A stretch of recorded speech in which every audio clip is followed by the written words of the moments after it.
possible for thousands of men, women and children to be killed in a single hour and then to be forgotten from history? That is what seems to have happened in the Battle of Ardnaree.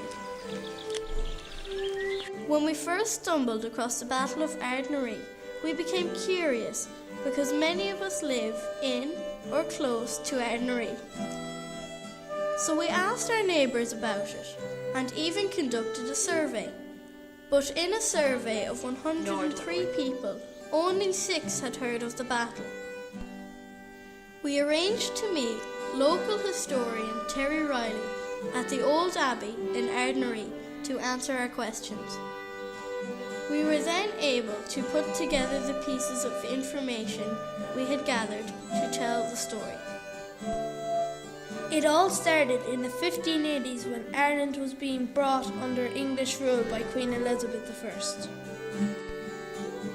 At the time, Connacht was controlled by the Burkes. In 1585, Queen Elizabeth appointed Richard Bingham as governor of Connacht. He was a ruthless soldier and his orders were to bring Connacht under English law. The Mayo Burkes refused to accept English law. The Burkes decided to seek help from the Gallowglass. The Gallowglass were fearsome warriors from western Scotland and the Scottish Isles. In the summer of 1586, a force of Gallowglass had landed in Inishowen in Donegal with their wives and children. The Burkes sent a messenger to the Gallowglass. The Gallowglass agreed to support the Burkes in return for land and money. Bingham's spies discovered the plan. He put together an army that numbered 200 on horse and 850 on foot.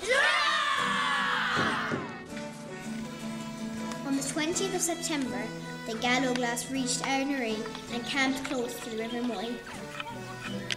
Bingham's spies informed him of this. Bingham saw his chance. The Scots could be attacked without an escape route across the Moy, which was swollen and dangerous after days of rain. He got his troops up at 3 a.m.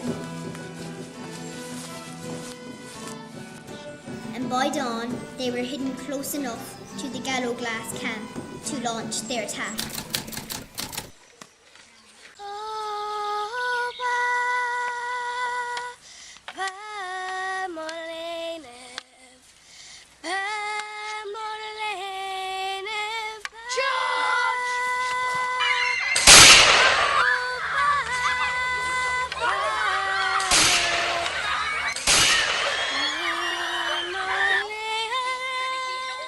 Those who escaped the initial charge fled towards the Moy, but were shot or drowned in the fast-flowing waters of the swollen river. Within an hour, every Gallowglass soldier, every one of their wives and every little child was killed. Local folklore tells us that the River Moy ran red with blood that day.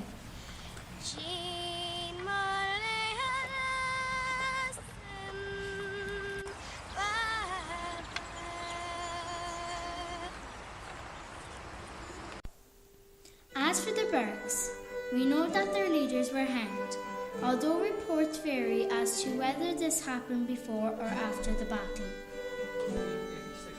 Why have these people who lost their lives been forgotten? And one of the reasons why people don't remember it or didn't remember it was because it was a horrific happening. Imagine 1,100 people being bludgeoned to death and pitched into the floods of the River Moy. Today we associate Ardnaree with football. We have had great games and fun there. Little did we know that children who walked in our own footsteps over 400 years ago came to such a tragic ending.